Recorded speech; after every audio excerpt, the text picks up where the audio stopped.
ಸಾಹೇಬ್ ಮಹಾರಾಜರನ್ನ ಅಥಣಿ ಮುರುಗೇಂದ್ರ ಶಿವಯೋಗಿಗಳನ್ನ ಹೃದಯ ಮಂದಿರದಲ್ಲಿ ಧ್ಯಾನಿಸಿಕೊಂಡು ತಾವೆಲ್ಲ ಓಕಳಿ ಕಾಯಕತ್ತೀರಿ. ನನ್ನ ಮಾತಿಗೇನು ಕಾಯಕತ್ತಿಲ್ಲ. ಓಕಳಿ ಸಲುವಾಗಿ ಯಾವಾಗ ನೀರು ಹೊಡಿತಾರ ಯಾವಾಗ ನೋಡೋಣ ಅಂತ ಕುಂತೀರಿ. ಇವತ್ತು ತಮ್ಮೂರಿನ ಈ ಧರ್ಮಸಭೆ ವೇದಿಕೆ ಮೇಲೆ ಆಸೀನರಾಗಿರ್ತಕ್ಕಂಥ ರಾಜ್ಯಾಧ್ಯಕ್ಷರಾದ ಚುನಪ್ಪ ಪೂಜಾರಿ ಅವರು ಶರಣೆಂದು, ಶಿವಾನಂದ ಮೆಕ್ಕಳಕಿ ಸರ್ ಅವರಿಗೂ, ಪ್ರಕಾಶ್ ಉಮರಾಣಿ ಅವರಿಗೂ, ಕೃಷ್ಣೇಗೌಡರಿಗೂ, ನಾಗರಂಡೇಗೌಡರಿಗೂ ಮತ್ತು ನಮ್ಮ ಪೊಲೀಸ್ ಸಿಬ್ಬಂದಿ ವರ್ಗಕ್ಕೂ ಇಲ್ಲಿ ನೆರೆದಿರ್ತಕ್ಕಂಥ ತಮ್ಮೆಲ್ಲರ ಪಾದಗಳಿಗೂ ಶರಣಾರ್ಥಿಗಳು. ನಾ ಏನ್ ಬಹಳ ಮಾತನಾಡಂಗಿಲ್ಲ. ಮೊದಲನೇದಾಗಿ ಈ ನಾಡಿಗೆ ಅತ್ಯಂತ ಹೆಚ್ಚು ಜಯನೇತಿ ಮುನಿ ಮಹಾರಾಜರನ್ನು ಕೊಟ್ಟಿರ್ತಕ್ಕಂಥ ನಿಮ್ಮೂರಿಗೆ ಎಲ್ಲರಿಗೂ ನಾನು ತಮ್ಮ ಪಾದಕ್ಕೆ ಹಣಿ ಹೆಚ್ಚು ಧನ್ಯವಾದಗಳನ್ನು ಸಲ್ಲಿಸ್ತೀನಿ. ನಿಮ್ಮೂರಿಂದ ನನ್ನ ಮೇಗೂ ಒಂದು ಋಣ ಅದ. ಈ ಊರಿನೊಳಗ ಜನ್ಮ ಎತ್ತಿ ನಾಡಿನ ಕೀರ್ತಿಯನ್ನು ಬೆಳಗಿಸ್ತಿರ್ತಕ್ಕಂಥ ಜಯನೇತಿ ಮುನಿ ಮಹಾರಾಜರಾಗಿರ್ತಕ್ಕಂಥ ಕುಲರತ್ನ ಭೂಷಣ ಮಹಾರಾಜರು ಇದೇ ಊರಿನವರು. ಗುರ್ಲಾಪುರ್ ಹೋರಾಟಕ್ಕೆ ಕೂತಾಗ ನಮ್ಮ ಸಲುವಾಗೆಲ್ಲ 31 ಜಿಲ್ಲೆಗಳ ರೈತರ ಪರವಾಗಿ ಚುನಪ್ಪ ಪೂಜಾರಿ ಅವರ ನೇತೃತ್ವದಲ್ಲಿ 10 ಲಕ್ಷ ಜನ ಸೇರಿದಾಗ 3 ದಿನ ಉಪವಾಸ ಕುಂತು ಗುರ್ಲಾಪುರ್ ಹೋರಾಟ ಕೊಟ್ಟರಲ್ಲ, ಜೋರಾದ ಚಪ್ಪಾಳೆ ಮೂಲಕ ಅದಕ್ಕೆ ಧನ್ಯವಾದ ಸಲ್ಲಿಸ್ತಾರೆ. ಯಾಕಂದ್ರೆ ಅದು ಬರೀ ರೈತರ ಹೋರಾಟ ಆಗಿರ್ಲಿಲ್ಲ, ಈ ನಾಡಿನ ಸಮಸ್ತ ಮಹಾತ್ಮರ ನೇತೃತ್ವದ ಹೋರಾಟ ಆಗಿತ್ತು. ಇವತ್ತು ತಾವೆಲ್ಲ ಓಕಳಿ ಮಾಡಾಕತ್ತೀರಿ ಹನುಮಪ್ಪನ ಹೆಸರ ಮ್ಯಾಗ. ನನಗೆ ಇಲ್ಲಿ ನೋಡಿ ಬಹಳ ಖುಷಿ ಅನಿಸ್ತು. ಈ ಕಡೆ ಹನುಮಾನ್ ಮಂದಿರ ಅದ, ಆ ಕಡೆ ರೇಣುಕಾತಾಯಿ ಯಲ್ಲಮ್ಮನ ಗುಡಿ ಅದ, ಈ ಕಡೆ ಇಸ್ಲಾಂ ಧರ್ಮದ ಮಸೀದಿ ಅದ. ಎಷ್ಟು ಸಾಮರಸ್ಯದ ಊರದ ನೋಡ್ರಿ. ಈ ರೀತಿ ಇರಬೇಕು. ಇಡೀ ನಾಡಿನೊಳಗೆ ಎಲ್ಲಾ ಸರ್ವಧರ್ಮ ಸಮಾನತ್ವ ಭಾವವತ್ವ ಅಂತಂದ್ರ ಎಲ್ಲ ಭೇದ ಭಾವ ಬರ್ತದ.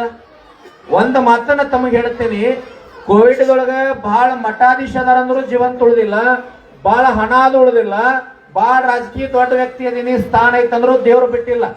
ಅದರ ಭಗವಂತ ಎಲ್ಲಾರು ಕೂಡ ನಮ್ಮನ್ನ ಬಿಟ್ಟಾರಂತಂದ್ರ ದ್ವೇಷ ಮಾಡಾಕ, ಅಸೂಯೆ ಮಾಡಾಕ, ಟೀಕಾ ಮಾಡೋ ಸಲುವಾಗಿಲ್ಲ. ಈ ತಾಯಿನಾಡು ಭಾರತ ಮಾತೆಯ ಭವ್ಯ ಭಾರತಕ್ಕಾಗಿ ಏನಾದ್ರೂ ಮಾಡೋ ಸಲುವಾಗಿ ಹನುಮಂತ ನಮ್ಮನ್ನು ಉಳಿಸಾನ, ಆ ಕೆಲಸ ಮಾತ್ರ ನಾವು ಮಾಡೋದು.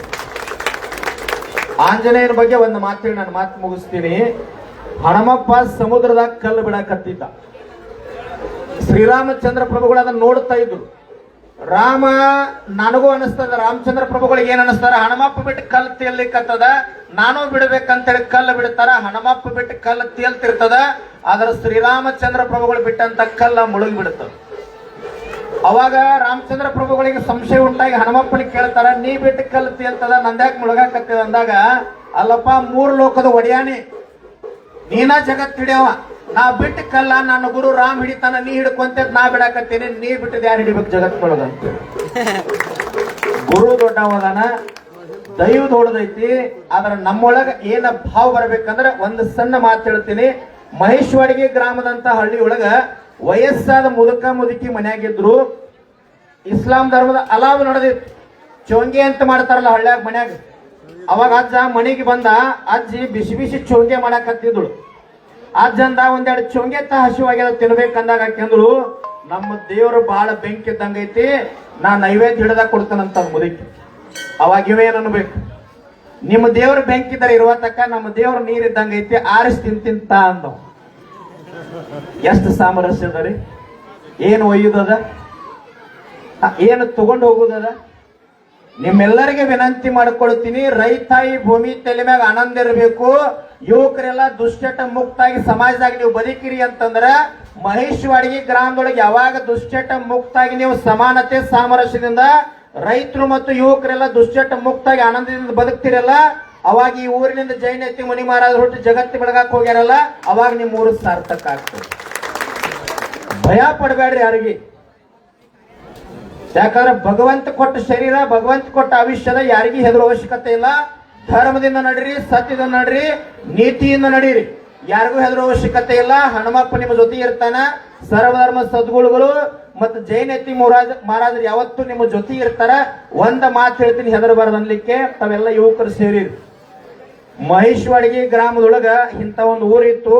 ಮಧ್ಯರಾತ್ರಿ ಹುಲಿ ಬಂತು. ಏನಾಗಿತ್ತು, ಊರಾಗ ಬಹಳ ದೊಡ್ಡ ಗೌಡ್ರಿದ್ರು. ಅವರು ಮನೆಗೆ ಹೋದ್ರು. ಹೆಂಡತಿಗೆ ಹೇಳ್ತಾರ, ಮನ್ಯಾಗ ಏನ ಗಾಡಿಗೆ ಹಾಕಿನಲ್ಲ ಬಂದೂಕ್ ತಗತ್ತಾ, ಊರಾಗ ಹುಲಿ ಬಂದದ ಕೊಲ್ಬೇಕಂದಿನಂದ್ರ ಅವ್ರು.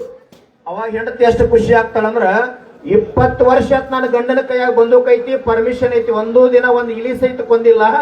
ಇವತ್ತು ಹುಲಿ ಕೊಲ್ಲಾಕ್ ಹೊಂಟೇನಂತ ಖುಷಿಯಾಗಿ ಒಳಗೆ ಹೆಂಡತಿ ಮನ್ಯಾಗ ಹೋಗಿ ಆರತಿ ತಗೊಂಬಂದ್ರ ಸಿಂಧೂರ್ ತಂದಳು, ಎಲ್ಲ ಹನಿಗೆ ಹಚ್ಚಿ ಆರತಿ ಮಾಡಿದಳು. ಹುಲಿ ಕೊಂದ ಬರೀ ಮೃಷ್ಟಾನ್ನ ಅಡಿಗೆ ಮಾಡ್ತೀನಿ, ಊಟ ಮಾಡೋಣ್ರಿ ಅಂತ ಹೇಳಿದಳು. ಗಂಡ ಹೊರಗೆ ಹೋದ, ಹೆಂಡತಿ ಅಡಿಗೆ ಮನ್ಯಾಗ ಹೋಗಿ 2 ತಾಸು ಮೃಷ್ಟಾನ್ನ ಅಡಿಗೆ ಮಾಡಿದಳು. ಏನ್ ಬೇಕೆಲ್ಲ ಅಡಿಗೆ ಮಾಡಿ ಹೊರಗೆ ಬಂದ.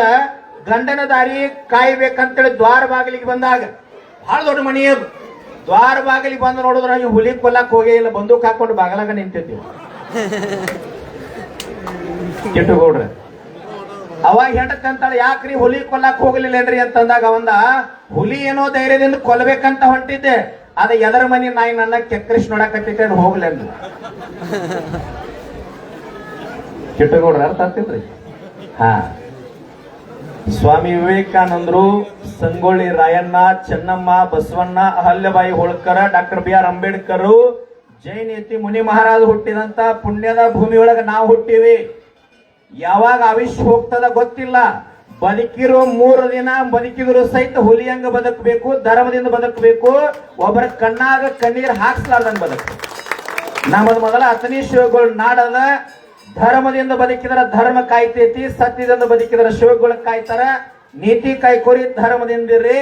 ಇವತ್ತು ಹನುಮಪ್ಪನ ಒಕ್ಕಳಿ ಏನ್ ನೀರ್ ಹಾಕ್ತಾರಲ್ಲ, ಅದರ ಅರ್ಥ ನೀರ್ ಅಲ್ಲಿನ ಹಾಕಾಕತ್ಯಾರ ಅಂತಂದ್ರ, ಓಕಳಿ ಮಾಡಾಕತ್ಯಾರಂದ್ರ ಈ 3 ದಿನ ನಾವೆಲ್ಲ ಜಾತ್ರೆ ಎಲ್ಲಾ ಬಂಧು ಬಳಗಗಳನ್ನ ಸಂಬಂಧಿಕರನ್ನ ಏನ್ ಕರ್ಸಿವಲ್ಲ, ಇದೇ ರೀತಿ ನಿಮ್ಮ ಆವಿಷ್ಯ ಇರೋ ಮಠ ಧರ್ಮ ಜಾತಿ ಮತ ಪಂಥ ಭೇದ ಭಾವ ಅನ್ಲಾರ್ದ ನಾವೆಲ್ಲ ಕನ್ನಡ ನಾಡಿನವರು, ನಾವೆಲ್ಲ ರೈತರಂತಕ್ಕಂಥ ಭಾವನೆಯಿಂದ ಬದುಕ್ರಿ. ನಿಮ್ಗೆ ಒಂದು ಸಂದೇಶವನ್ನು ಕೊಡ್ತೀನಿ.